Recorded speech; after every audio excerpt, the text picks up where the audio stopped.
Greetings, salutations. Fix my camera just a little bit.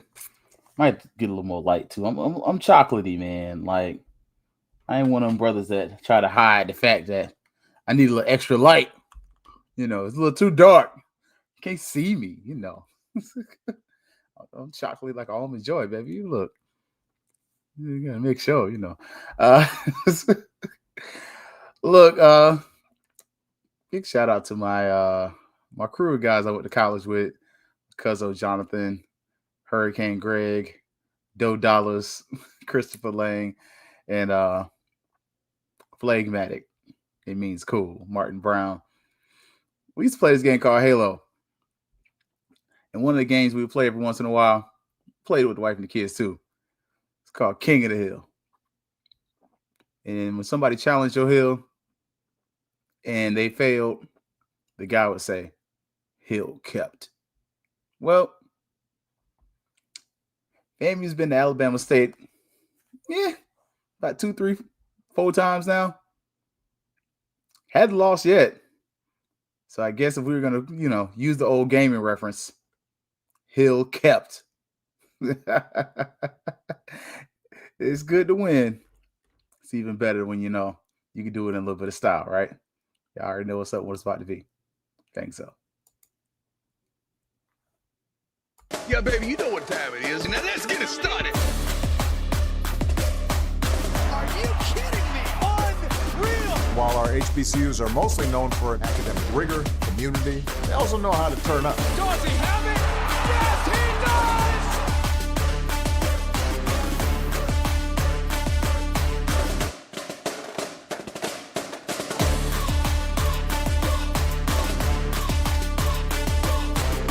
And that might be the knockout punch.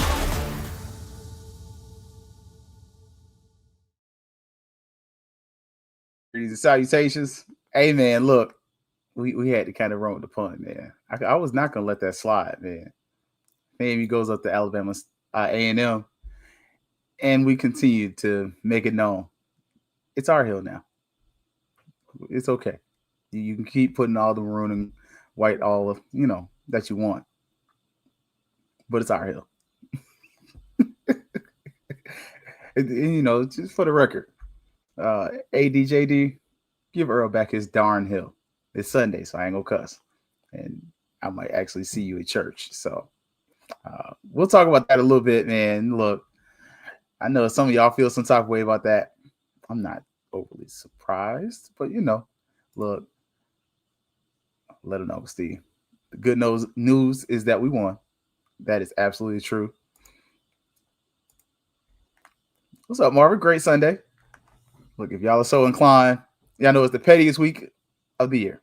Florida Classic tailgate. If you want to tailgate with the best, the noobs will be out there. Just ask for a little $10 donation when you come by. You see us. We have whole pig oysters on the half shell, grilled oysters on the half shell. We fancy at Winter Park, but it's Winter Park OAC. It's Kappa Takeover. Come check us out. $10 donation though. What's up, little baby? Good to see you. What's up, Tamara T? What's up, John Jones? You claim to be history, man. I know you got a Gullah Geechee in you. It's probably on mom's side. It probably is on my mom's side. So yeah.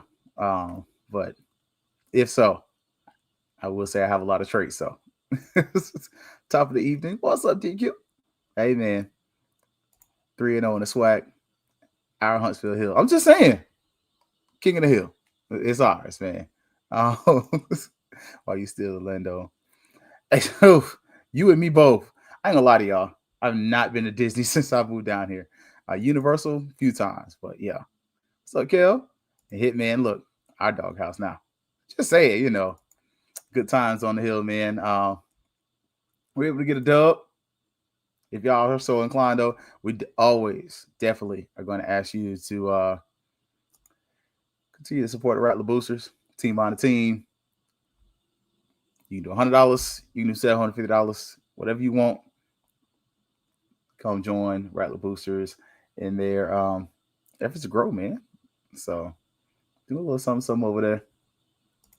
Also, St. Clair, he was on there. So if you did not catch the post game is on. We didn't have the video largely just because it was, um, it was kind of weird. Like we did a Zoom call and a lot of us are at home, so you try not to show everybody in the friendly confines of whatever their home was. And Cozy did us a solid, man. So he even kind of chided us a little bit at the end, man. So I appreciated it. It wasn't all us, but shout out to Dennis. Shout out to Taylor Adams, man. That's my girl, man. I told y'all that's my girl for real there. And she was helping out with us. St. Clair, myself, and Gerald were there. We had one other person there, but yeah, we definitely got the post game up there for y'all. Did ask the Nayron question. So far, it looks like Nayron's going to play. And I did ask Cozy in a very nice way about when he's challenging some calls because, man, I had some issues. I'm going to just put that out there. I had some issues with that, man. I'm going to have to put that in the show notes because I'll be honest, I don't even have football up here for the show notes. Yeah. Don't forget, catch us for the Monday Night Review after the show. I promise you, I'm going to be on computer number 2 trying to get that film together because it was a good game. And I stayed up the whole time. I was awake. Wifey left, so it was me and kiddos and kiddo, and we were watching the game, man. So they had to contend with me being a fan and rubbing my hands together at the end of the game. But yeah, man, I'm gonna say it at halftime. That felt like an untimed down. I'm gonna leave that there. Also, I'm gonna do a new one though. I saw Coach got some pictures up there, man. So be ready. We're gonna make that happen. But if you can donate to the track team, hey, any amount works. It can be $1, it can be $10, it can be $5. Donate to the track team. We saw where we were able to get for the other group that was doing it about 18K. So I'm just saying, man, it's gonna be some fun. Hey, you are not wrong. Thank you, Penalty Talk, for coming on, man. This week, I'm gonna call Troy after the show. So Troy from Fat Mouth Sports is gonna be our wild card selection. Y'all know we try to bring everybody in, but we try to also give everybody a chance to come in on the good times too. So I know Penalty Talk, he does like 3-4 shows a week. So we are going to invite Troy from Fat Mouth Sports on for the Monday night show. So hey, I love it because it lets me moderate, which I don't mind doing, actually. Like, I get to just be kind of background. If y'all didn't see, the girls lost yesterday, 77-57, a 20-point loss. I don't know how you feel about that. I really don't know how you're supposed to feel about it at this point. Oh, those are the same jerseys. That's the same jersey I got up there. Okay. And it's the LeBron jersey. Thank you. I did reach out, shout out to our equipment team, and I was telling them, hey, man, I absolutely cannot stand those green Nike uniforms. I prefer these over those any day of the week. And you know what? I appreciate it. I'll take those any day of the week over those green ones. Oh, like the green Nike jerseys are ugly. These have a little bit of character. They got a snake skin on them. Look. I'm acting like Willie Simmons today. Some of y'all got it. But a lot of y'all, you ain't got these, boy. You ain't got these. You ain't got these. I'll take it any day of the week. You can see it. It looks better. I got the LeBron one. It says James on it. You can see the little snake stuff on it. Let me put it back up there because it's not just part of the background. I do wear it from time to time. But yes. That is the actual jersey. They wore my jersey for the game last night. I appreciate y'all. Look, because don't never wear them ugly behind Nike green uniforms again. I promise you. Y'all just saw again. I got the jersey. Now I can't tell you it's the authentic real thing. I got that from Hibbett for $40. They had a sale. Hibbett be having sales, especially on FAMU stuff. And I got both the basketball jerseys for like $40. Now the football, I think I got that full price from Nike. But that's got my birthday number on it. So, you know, what's up, Mary 305? But it was a loss. Thankfully, they don't play again until they play UCF. And if you are in town, you're staying. That's going to be on Sunday. You can go to that game. I'm gonna try to make it. Yeah, we might even just do the show from there. Let me submit my credentials for that so I can act right. So we'll probably be there, do our show from there, see if Brian's gonna be there as well. I missed the men's game, but Sunday we'll try to be there. But yeah, it is what it is. Like you don't expect the team to win, not this early in the season, right? So I'm just not mad at it. I understand. Third year in a row, all the men's basketball equipment not ready for the basketball season, but the women had their stuffs. Hey, and I wonder if part of it's just because it's easy. Like literally, that's the stuff off the rack. Like their jersey don't look no different than mine. Not that I can tell. I don't. They might have a little piece on the back, but it's a fly jersey. I like it. Like we need you to stay in the center of the screen. Okay, got you. Yeah, I'm trying, man. They got me on that double thing for the cell phone, so I'm gonna try to work that out, man. Let me see if I can have it so you can see me over there. There we go. Got you. So appreciate that, John, watching on the cell phone, man. So they kind of get you there. The guys play tomorrow. They play UGA tomorrow. What's up, Fat Mouse Sports?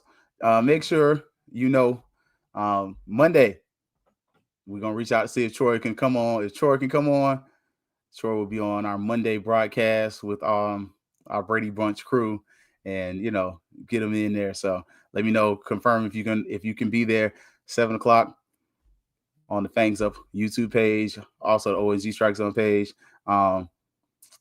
I did, but I ain't got to see in a few hours. We had Kappa League, so literally I just got home like 20 minutes ago. So there's a reason the show was started at 8:05. We got home from Kappa League literally like 7:55. So, my son and I had a nice little, we go to 7-Eleven after. That's our little spot. And then so we got, some drinks from there, and now we back at the house. But I will double check. I think about the credentials. Yeah. Definitely saw that, man. If you are so inclined, though, season tickets still on sale. If you want to do it, you can.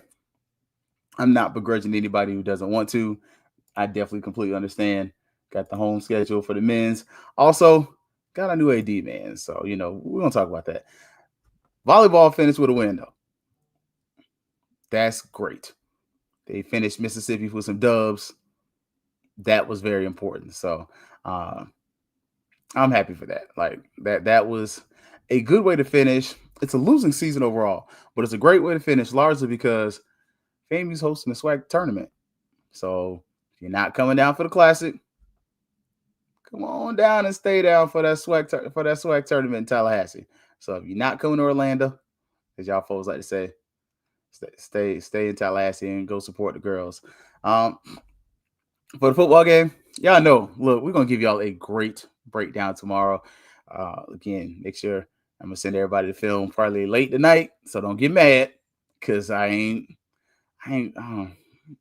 see a lot of great replays yet. I got to double check. We may just have to do our own thing, but it was a good win.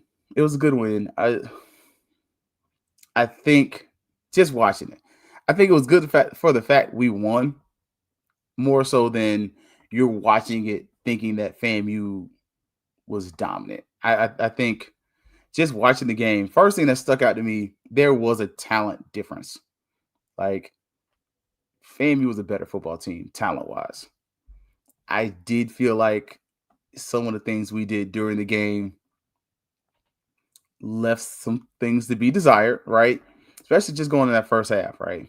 And kind of looking back at it and kind of seeing where we were, right? Like, there were parts in that first half where you had some hope, but there were also parts in the first half where it was just very frustrating. Like,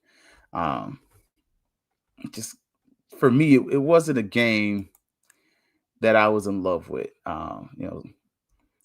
Just the first touchdown. I don't understand the 2-point conversion. Especially, you have a left-handed quarterback, but you're running him to the right.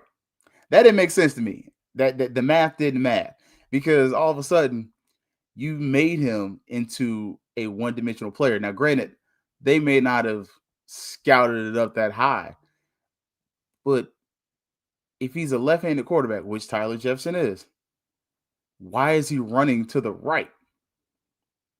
That didn't make sense. It just seemed like you just threw the play together and you were like, well, he's got the skill set. Y'all been fussing about this play, and I'm going to give it to you so y'all can shut up. No. Like, if you're going to run the play, run it for the right reason. Like, roll him to the left so he can run or throw. Because, I mean, he honestly has no option on plays. Like, he can only run the ball. It wasn't a great play call. It just wasn't a well-executed play call. And just overall, special teams did not look good. Because on the second touchdown, you miss the extra point. Later on, you get a kick, you get a field goal block. Like, overall, you won that game through attrition. Like, you just outlasted a less talented team. And it was another example in the first half where you gave up another 100 yards to a running team. Like, I promise you, I on the fifth quarter page, I call it the doorknob defense. Like, it can't be the dark cloud no more, because everybody getting 100 yards against FAMU. It don't matter. Like, I'll be honest, if I'm a gambling man, you got to take the over on Cookman having a running back that runs for over 100 yards, because everybody's doing it. Like, it's not special anymore. It's not something where you're like, oh man, I got 100 yards against FAMU. Oh, okay, that's a dark cloud defense. Now it's like, man, I got 100 yards against FAMU. Bro, everybody get 100 yards against FAMU. Like, you ain't special. Like, never mind. It's Sunday. I'm gonna keep it sanctified and saved. If you're being honest, Keith, we again got manhandled by AAMU in the run game. We did. They hadn't had over 100-yard rushing in 6 games. This time had 2 runners. Yeah, and we couldn't tackle. Like, some of it is who's tackling. Like, you got cornerbacks going against the running back, which that's not normally what you want tackle-wise. It's not that they're like size-wise, they're not so dissimilar that it's like a bad thing.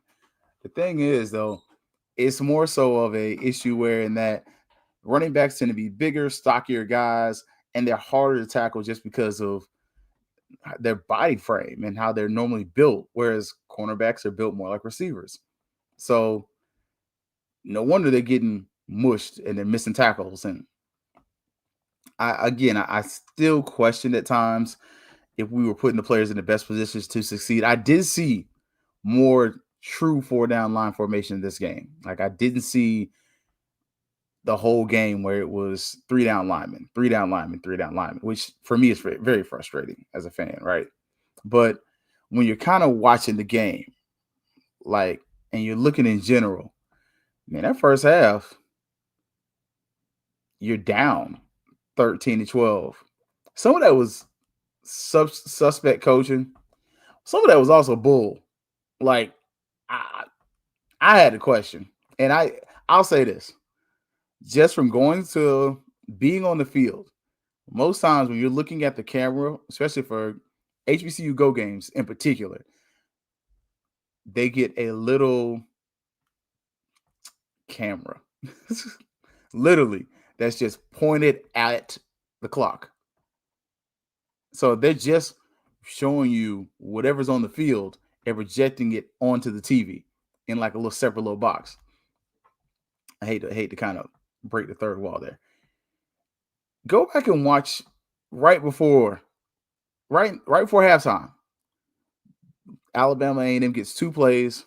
They get a long pass play. Then they get the field goal. That long pass play, the clock doesn't start. Like, they had 5 seconds on the clock.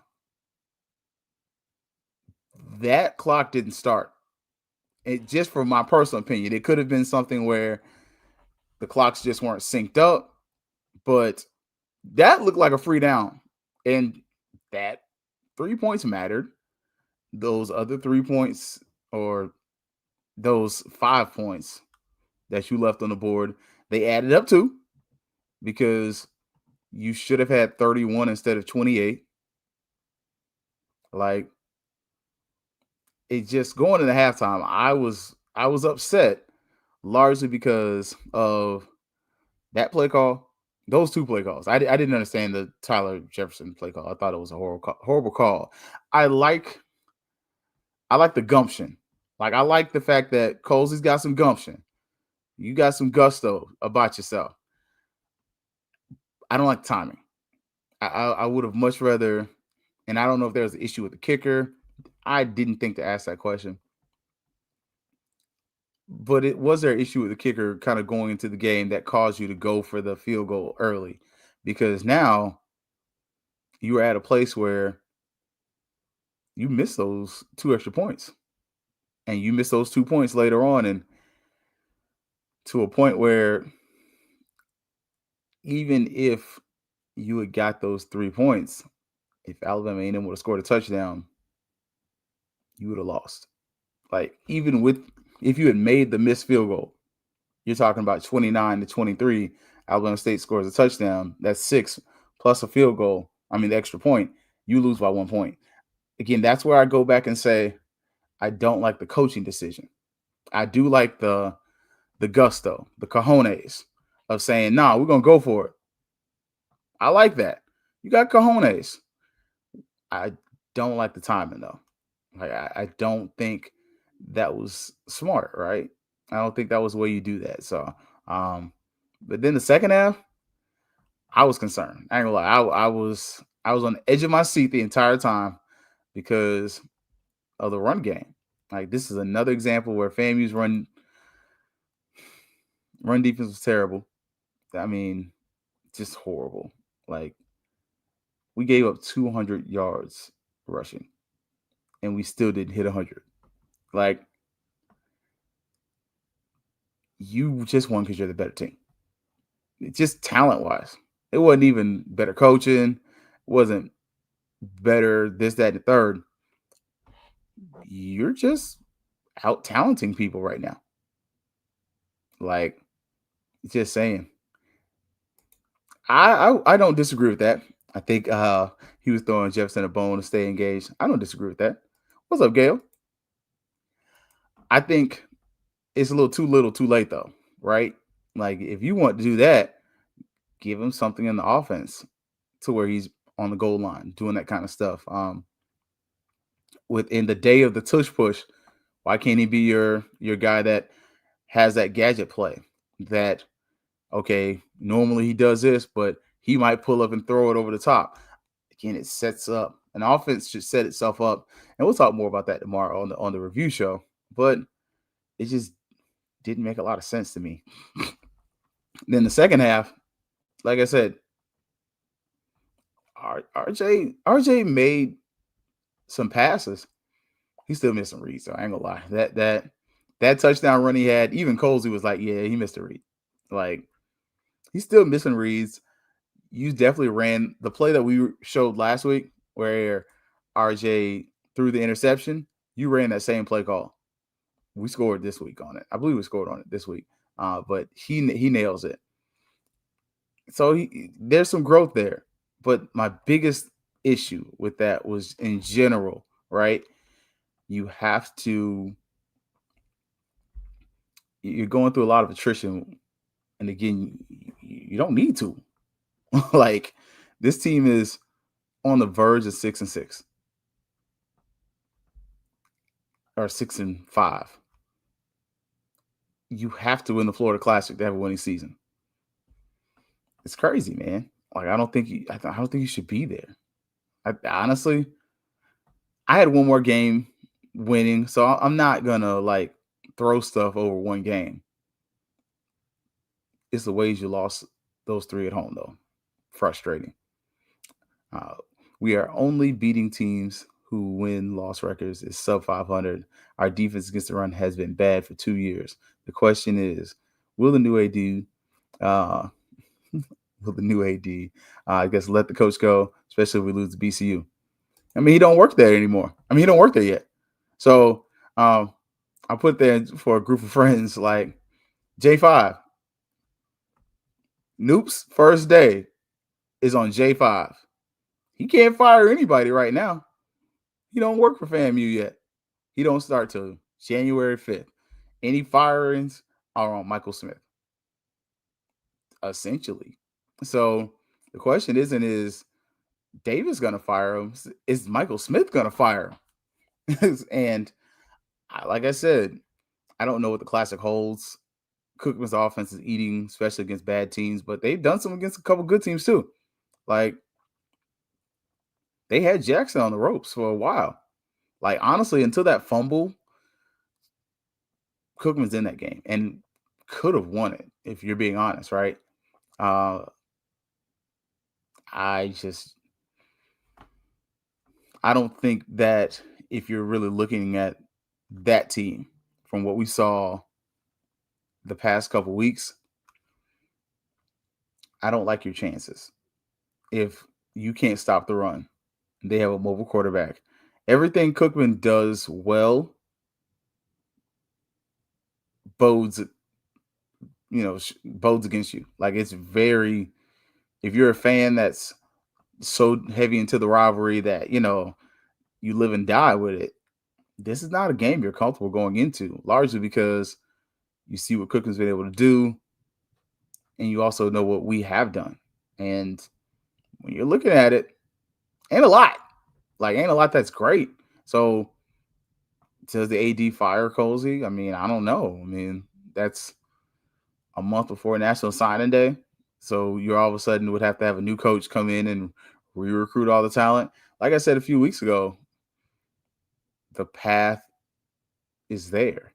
And that's why I said it honest. I put it on there. I put it on the show. I put it on wax. If Colsey wins out, there's a path for him to come back. And if he can get the APR to a certain level, I'll be honest, 7-5 is not the standard. But if he can have 7-5 along with getting the APR in a place where you're eligible for the Celebration Bowl next year, I don't think you can fire him. Because the win-loss record, the raw numbers are there. Like the wins are the numbers. Did you win in the manner you wanted to? Absolutely freaking not. But did you win? Okay. Did you get players across the stage? Yeah. Did you improve the APR? Absolutely. Those things being said, let them finish out that year. That's just me. Like I said, second half, RJ had some big passes. Wilshire was a lifesaver, though. Like, I don't know where you go without Wilshire on this offense. Like, if he's not on this offense, I don't know if this is a success. That's just me. I could be wrong, but that's just me. And the tight end just walked off the field to the sideline after he looked at him and didn't throw it. Man, look, that was a couple times, though. Like, a couple of the guys are like, all right, man. The QB extend plays for 4 to 5 TDs, break long runs because we don't know how to stop rush properly, and non-athletic spot to tackle him. I don't even know. And again, that's where I go back to, I don't know if you're going to run the 3 down front, how much is going to happen? Like, it's not working. We saw where when they did rush, when we did have 4 down linemen, we did better. It wasn't exceedingly better, but it was different. It wasn't 6-7 yards like they've been getting, but terrible, man. FAMU's run defense never got off the bus, even when they stacked the box and called run blitzes. The defense crashed hard, giving A&M speed defense quarterback the outside. Man, yeah, for some reason we can't keep that outside leverage. I don't know what it is about our defense this year, but I don't love it. That's just me. Mike Road Dog, look, man, I'm telling y'all, any travel plans you got, if you have not gotten your Florida Classic tickets yet, might want to see Just Looking Out. Look, I can promise you, he probably got the best seats and the best places, and he probably got seats in places you want to sit in that you can't get into yourself. Just saying, justlookingout.com. Hit up Mike Road Dog. So he said, Cozy wins out, and we look really suspect firing someone with a 7-5 record for the second straight season. Other than Howard, we lost to everyone we were predicted to lose to. What did you expect? That's the one loss I didn't expect. And that's where I'm at. I'm with Mike on this one. Like it's the optics. I think the optics look bad. I don't think Brother Davis, John Davis, our new athletic director, makes that move. If at a 7-5, I think it becomes a business decision. And yeah, so ultimately though, we did win the game. If y'all were asking about Nayron, again, go watch the post game. It's you can listen to it in the car, but supposedly it wasn't targeting. It was an unnecessary roughness. So we might get Nayron back, but I believe we're supposed to get more questions about that going forward. What was the other one I asked? Yeah, I asked about the run defense too a little bit, but even Coles was like, we're giving up too many yards. Not sure what's going on with that, man. It's already broken news. We said this like 2 weeks ago. John Davis, new athletic director, comes over from the Florida Lottery, and he former player of the Florida State University. First time as an athletic director at the college level, no athletic director experience, but comes in here at Florida A&M University as our new athletic director. Reports are the salary is $275,000 for a 1-year contract. So take it how you feel about it, but $275,000 first year, never done it before. Hey man, shout out to the Noob, man. I ain't hating. I will say this. Do I love the hire? No. Do I have an issue with him as a person? No. Do I know him? Not really. Have I been around him a lot? Probably more than I know. And to be honest with you, I really don't know that brother like that. So, just saying. And honestly, the hottest tickets right now are FAMU UCF women's basketball game on Friday night at UCF Arena. If you're in town, come support the Rattlers. Fill the barn in orange and green. Hey, so Friday night. I don't know why I thought it was Sunday. Friday night. Yeah, we'll see, man. If family's in town, we might do a family dinner. That might keep me away. Otherwise, I'll probably be there for that one. So I got to check with the family. If we're doing a family dinner, FAMU Lee first. Sorry. Because FAMU Lee is family. So my FAMU Lee comes first. So unfortunately, if my FAMU Lee's in town, we're going to have dinner and we're going to be together and we're going to love on each other before this game. But if not, if they ain't back in town till late, then yeah, we're going to be chilling out. I know Auntie Becky's going to be in town, so I might be on Auntie Becky time and watching my auntie and helping her out. So look, I value my family a lot. So, just saying. So I might miss that one. Hope the new AD earns his keep while in the seat. Get some of that lottery money to flow and provide. I hope so too. This is my only thing though with that, right? FAMU's had a long existing relationship with the Florida Lottery since forever. Like, it's not like you're getting a corporate sponsor who's going to bring a relationship that you never had before with a new company. Like, oh wow, FAMU and the Florida Lottery. Go back and look at the Strike magazine from 1980, whatever. And some of them are on Google. The Florida Lottery's there. They've been donating to FAMU or have some type of relationship with FAMU for years. So it's going to be interesting to see. I do have questions. I do know there are pre-existing relationships that go outside of FAMU that may have a part to do with this, but it's just that's where I'm at with it, Hollow. Like I don't know where it's something we've never had that we're getting from him, and I don't think he's a non-valued person, but I do ask the question of how much are we really getting out of the deal versus, hey, brother, get a nice little raise. And I'm not hating on him. Again, I told y'all I would leave OCPS to work at FAMU for an extra 5 right now. Well, 10. I can't say 5. Wife would let me leave for 5, but 10K, I would leave and go home to Tallahassee. For extra 100, 100, as Kevo say, I'm gone. I ain't even mad at it. I ain't hating. I do think though it's going to be interesting. My concerns with this is, especially in a day and time where waste, fraud, and abuse becomes the new tagline. We've already seen one of our SUS schools that has been essentially taken over by the current administration get marked up in the Doge report. I'm concerned where FAMU falls on that. I think you might have slid by because you had so many open positions, and I think that wasn't happenstance that some of the positions were left vacated, because you probably saved yourself a couple $100,000 so that you could move money in other places. I want to make sure I'm staying apolitical, right? I'm not this, that, third, whatever. But I mean, this is to your point, Hollow. He is. There are statements that him and our governor are known to know each other. But as this goes on, right, and as they look for more money to do certain things going forward, I really don't want FAMU's name up there in the Doge report, just because I think it's a bad look.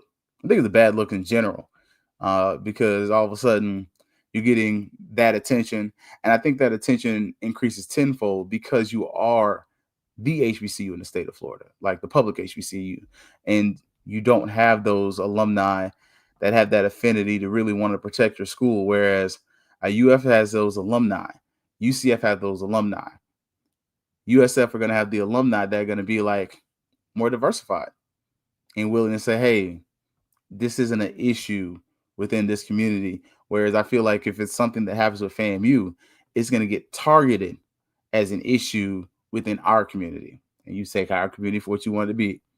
I'm not trying to be that whatever, but I just see it that going forward, that if we find ourselves on that Doge list, it's going to be stated as something that becomes more of a political statement, where institutions that look like ours lack institutional control, especially financially, and that you should have increased oversight from the government. So, and that is where I am going to leave that, because you're not going to say I was being political today.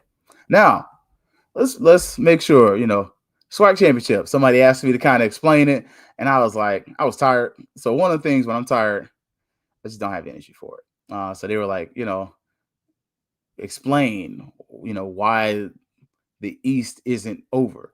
And the simple reason is Jackson State has lost the game. That loss to Grambling mattered, because now if Alabama State wins out, they've got a shot if Jackson loses. So if Jackson State wins, the conversation's over. There's nothing to be said. Jackson State would be hosting, more than likely, the SWAC championship at their stadium, the biggest stadium in the SWAC, the second largest stadium in the FCS, I believe. So second or third. That's why. Now, if Jackson State were to lose and Alabama State wins, Alabama State would go in there. Why? Because Alabama State would only have one loss in the SWAC. That's the simple. Like, let's keep it easy. Let's take the hard part out of it. Jackson State, winning, you're in. Alabama State needs Jackson to lose, because Jackson would then have two losses, and then they'd be able to get in there. So you'd eliminate some of that tiebreaker, this, that, and the third. The first tiebreaker is head-to-head, then it goes to rankings and everything else. So all that pretty much goes out the window, because they have the same record in conference. So in head-to-head, Jackson beat Alabama State. So right now, if Jackson wins, they're in. If Alabama State wins, the season's over. They just have the Turkey Day Classic to look forward to. That's it. No playoffs, no nothing. So for any postseason aspirations, meaning the Celebration Bowl, Alabama State needs Jackson to lose, and they need to win. So Alabama State is the only one that controls their destiny. Like, just saying. And Hollow says, we don't understand SWAC championship. After 5 years in the SWAC, we're not in the conference, so I don't care who wins. I really don't either. I mean, I would like to see, I'll be honest, I would like to see Alabama State go. I think at this point in the season, Alabama State's probably the better team. especially if with that time off, if they can get Andrew Body. I think it's a better game, Celebration Bowl wise, Alabama State versus South Carolina State. I think if you get South Carolina State versus Jackson State, it depends on if the quarterback's healthy. If he's healthy, maybe.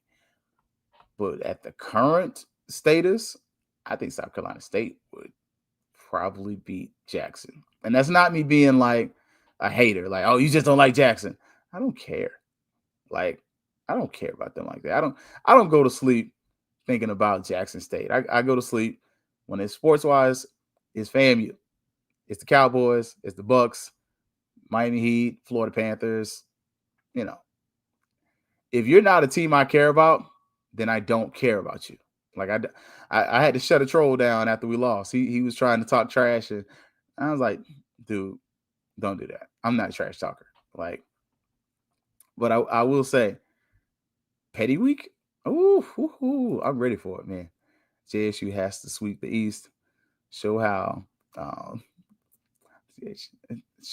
they haven't clinched this. JSU hasn't clinched. This is just a Bush League as a format. You don't think? You don't think they can beat PV? Oh no, that's a good conversation right there. Okay, EA. I don't know. Okay, this is for me. I don't value PV as a really good team. I think they're well coached. I think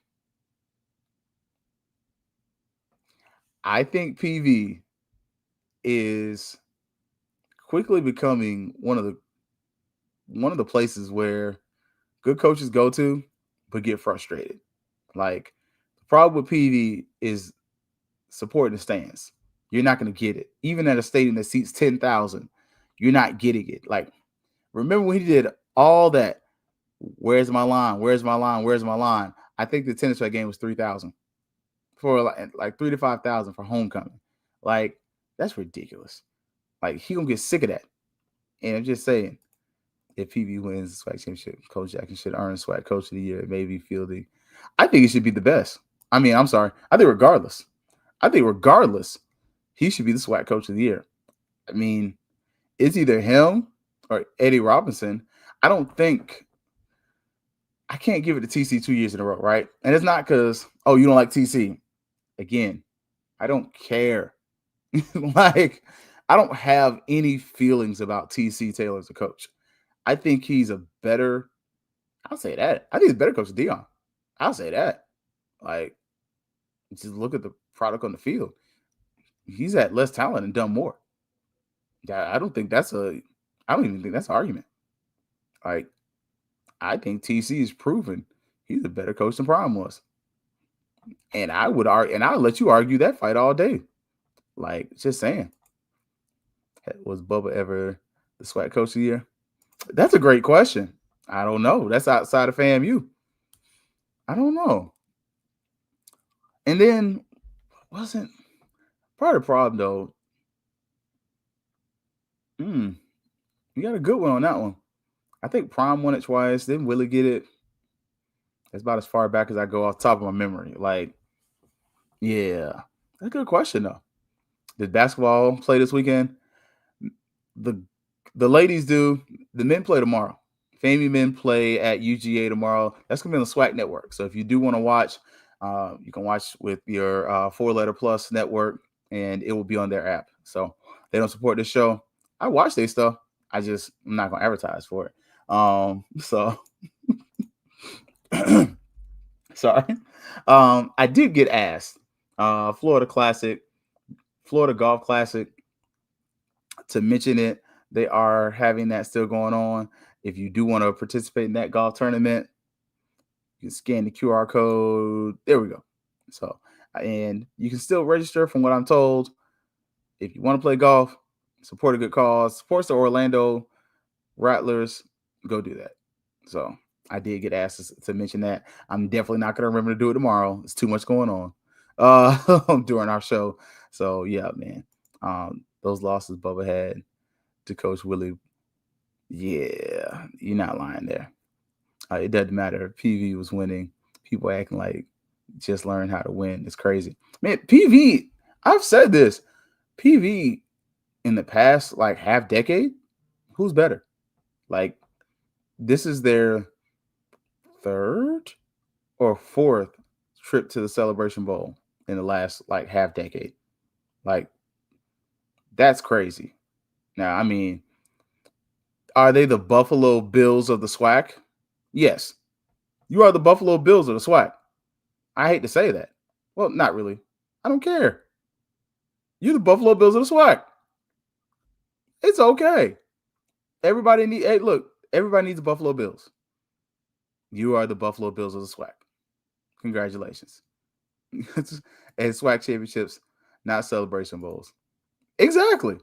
I've never seen them go to a Celebration Bowl that I can remember. What, KJ? I think when KJ Black was there, I want to say they might have went when he was there. But otherwise, Buffalo Bills of SWAC.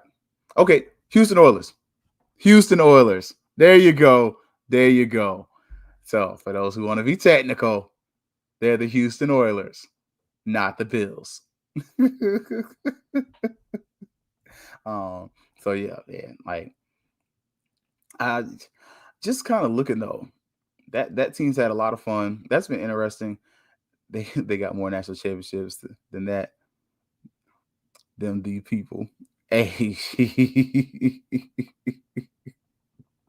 Okay, they did never go. I couldn't remember. Look, PV was not a school I was really following like that for obvious reasons.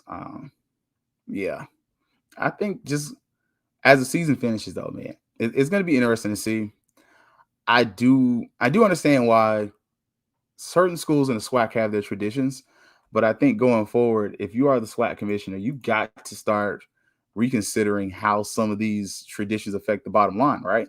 Like if you're having classics that extend after the date and the time where you can get into the playoffs, is that a good or a bad thing in the new looks of what college football is going to be? I mean, we're looking where venture capitalists are looking to get into college football and specifically, at the championship level of college football. I think that's kind of interesting to see because if it hurts the bottom line and we get into a place where now venture capitalists are going to get involved and they're going to monetize the FCS playoffs, is it worth you having a game like the Turkey Day Classic, which is it's a moneymaker. Like for schools like Alabama State, it's a money maker. But which one's a bigger money maker for the greater good of the conference is going to start being a question that I would ask. And that's not me chastising or criticizing or trying to be ugly about the situation there, but it is asking the honest question of, hey, at a certain point, as my dad's like to say, you can't run from the bear.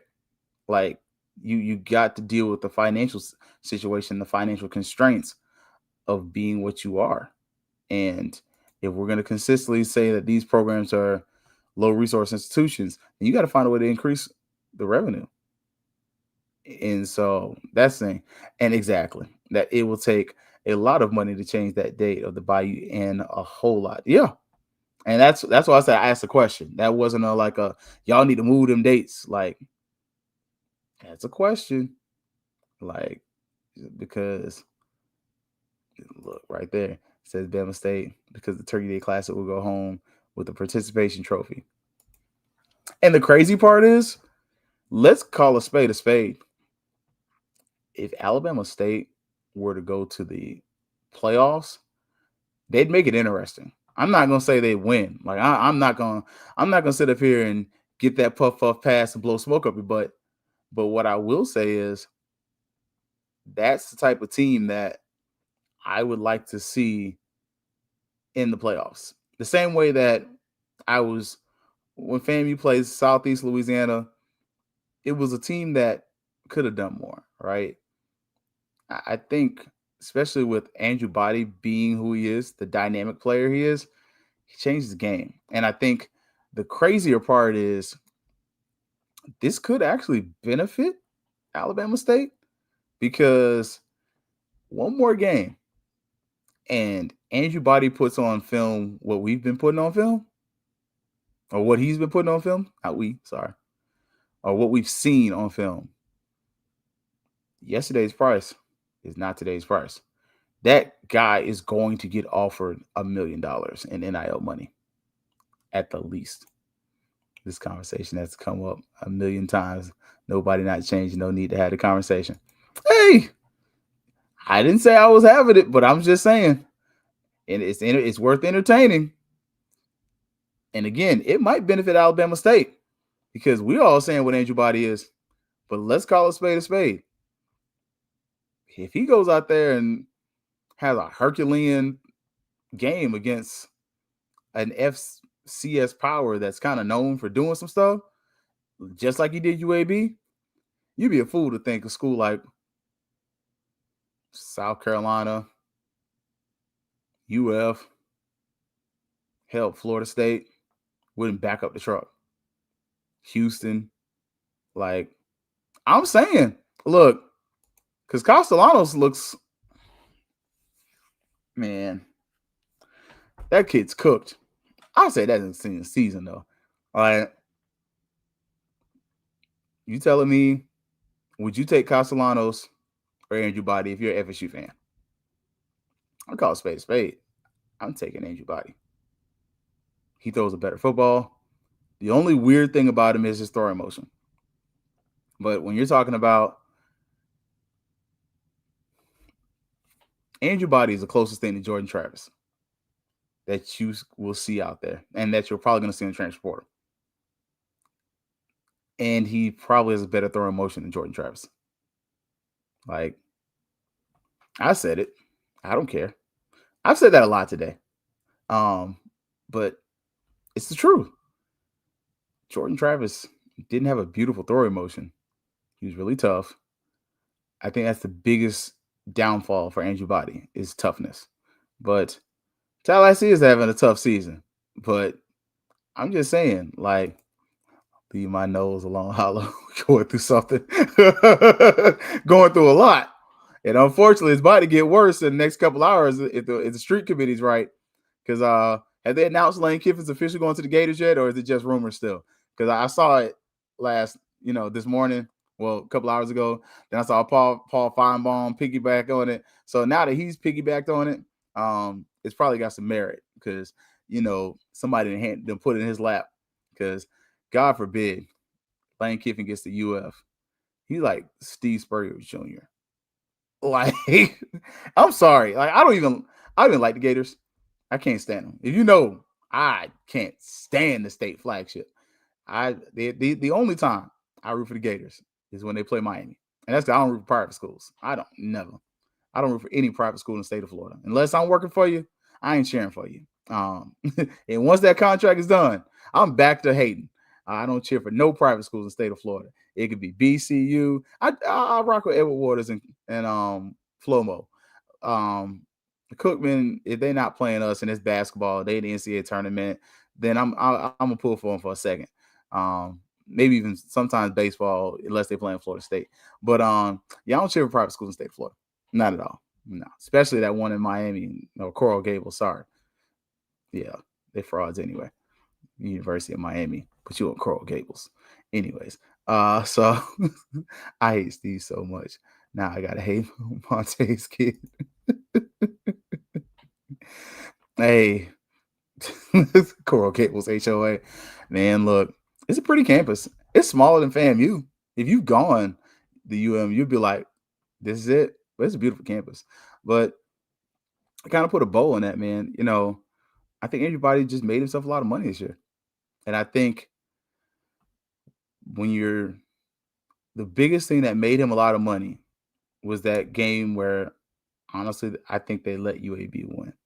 Like, I think they let UAB win in football and got their get back in basketball. Like, nah, we can't give you both. We can't let you win both, baby.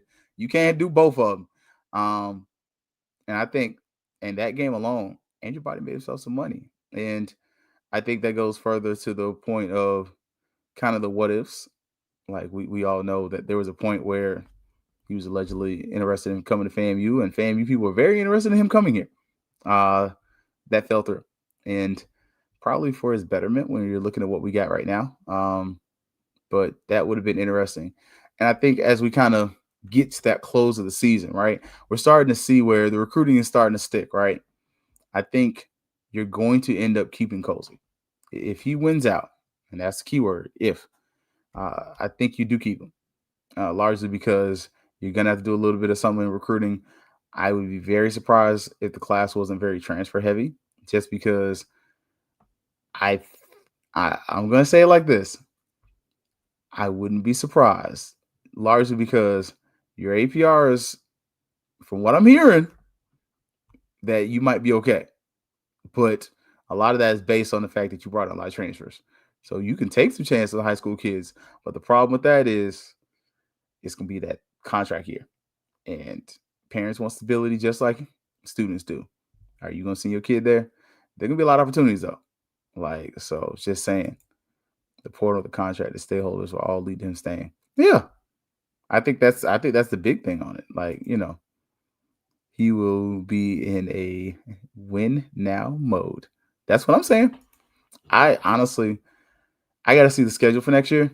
If I want to see what staff changes happen, I think that's going to be the final thing. I think you're going to get some of what you see at larger schools is going to happen here. I think you're going to get that relief of some coaches with the verbiage that some things just the standards weren't met, especially on the defensive side of the field. I think you're going to get some defensive guys who are maybe more experienced, because at this rate, there's no way, shape, or form that you can justify keeping the defensive coordinator and saying, I'm going to just be more hands off. Because, okay, if that was the case, then why were you hands on during the season? That's kind of the question, right? Why weren't you more hands off during the season if the defense looks this bad? You can't justify that kind of stuff. There's got to be some change defensive wise. If you're going to bring somebody in and let them just run the defense. And he chokily told 220 that he's going to keep in that portal for a while. So got to. You got to win. Unfortunately, you're at a place where you're in your contract year. You cannot try to say, I'm going to groom these high school kids, because that's what you have with RJ. Let's call a spade a spade. You only lost one game extra, but you literally went through a season of attrition with a quarterback where he's learned through the season, and you stuck by your guns. And look, you wrote it out.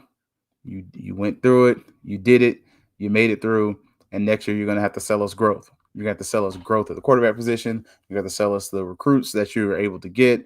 One is obviously going to be the quarterback. You're also going to talk about the guys who left and say, hey, they had better opportunities.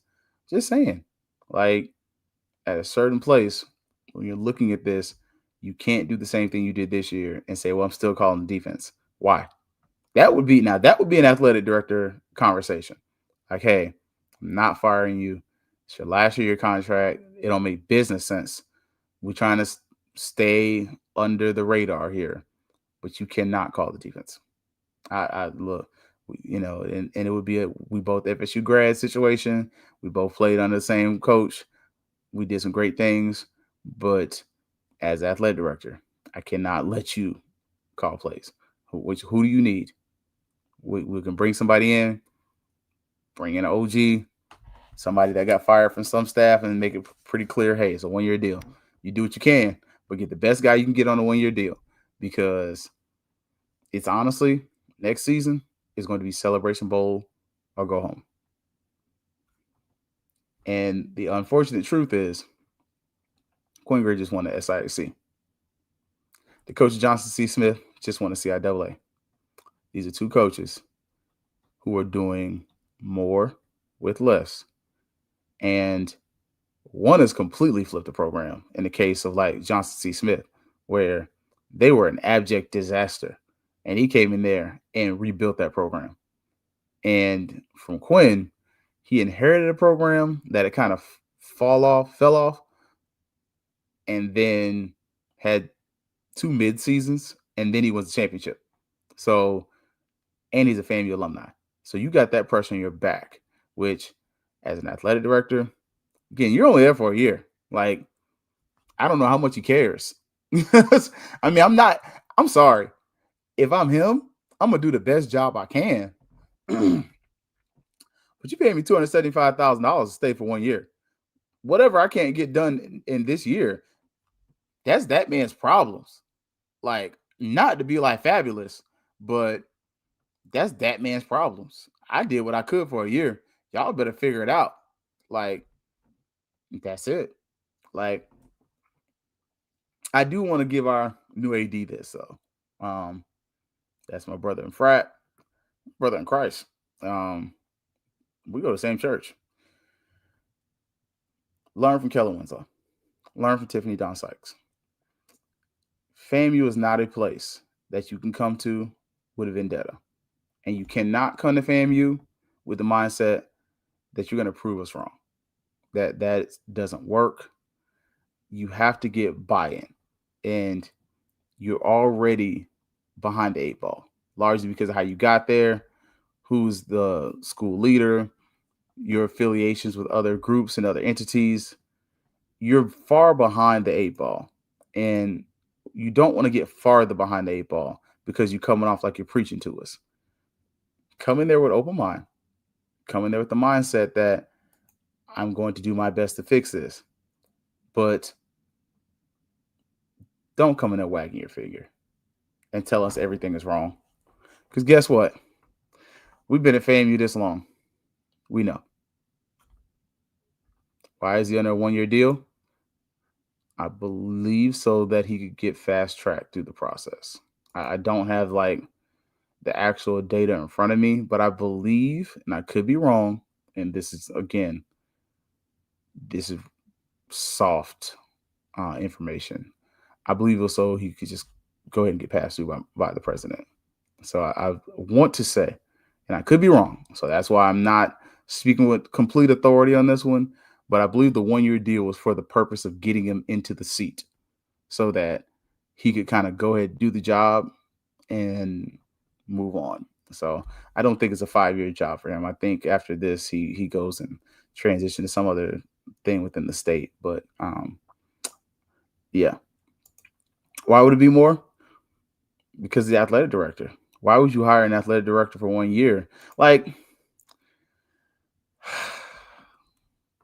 it's like I said, I'll continue my advice. Don't come in here wagging your finger, telling everything that's wrong. We know what's wrong. We know what's wrong. Sometimes we lack the ability to fix it or the people that can fix it. That's a lot of the problem.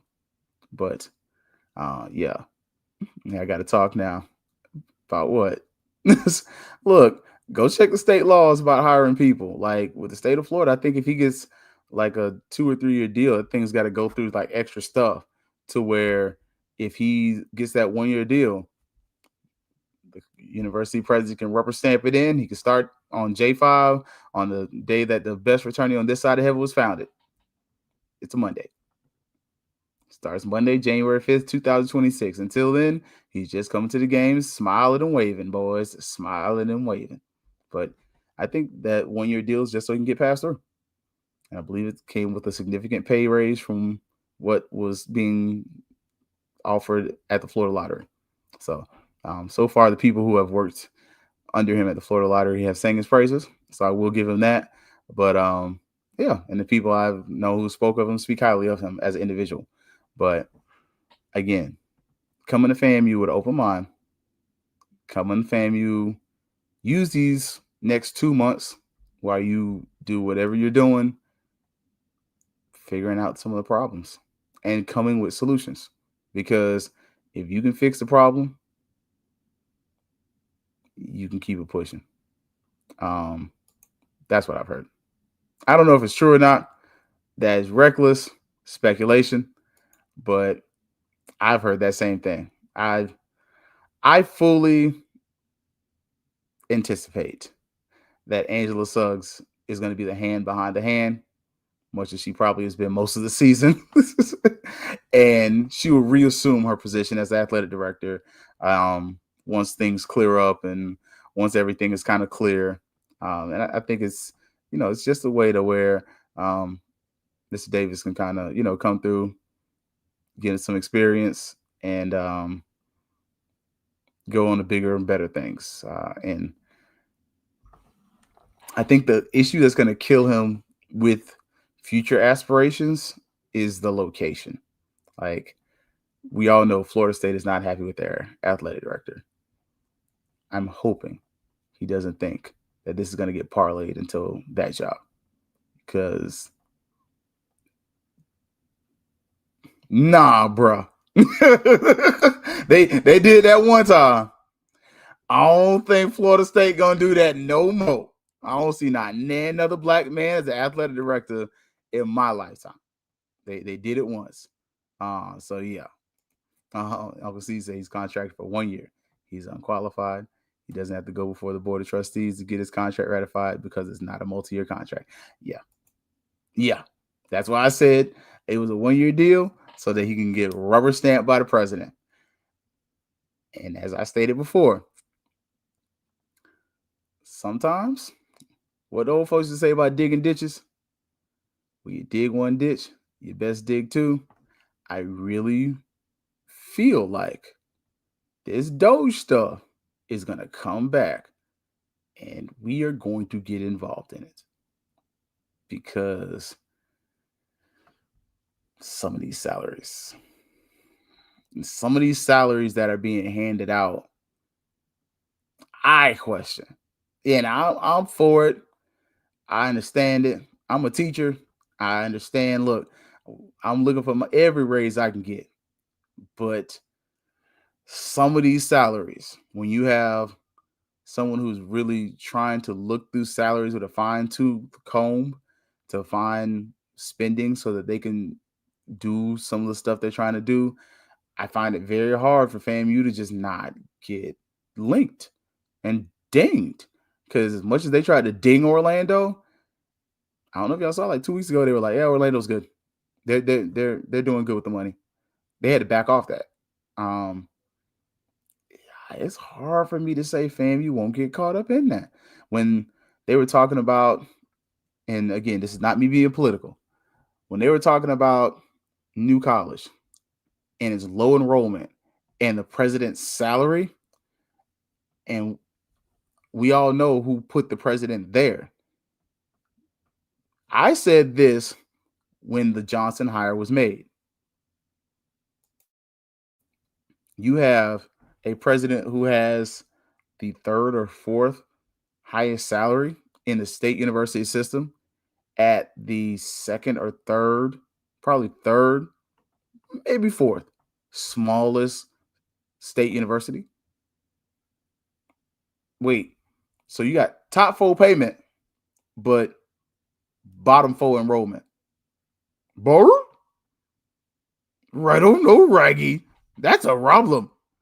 I'm just saying, like, that's a problem.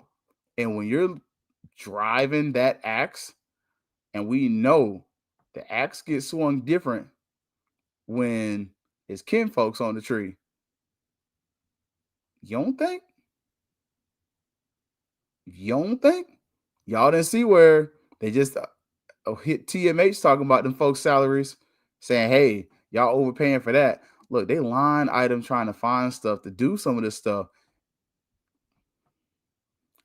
I don't know where it goes, because that man got 1 more year in office.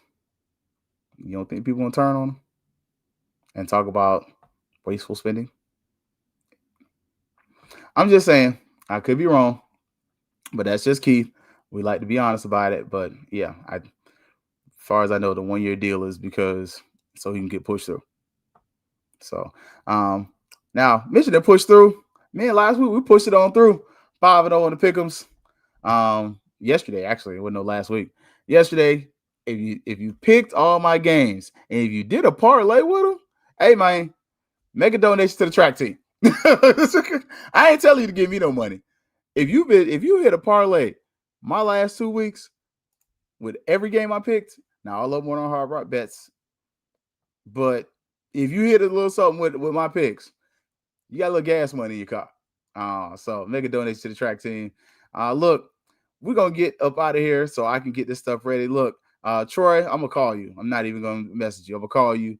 We are going to try to have Troy on. Uncle Steve, need you back on tomorrow. You already know. I'm gonna send a link out to Shay, Ashley, Kelvin, and myself. We will be on the Monday night show. I don't know if Brian's gonna be on, man. You know, Brian, look, he got a little spotted. You know, he be wearing his diamond earring again. You know.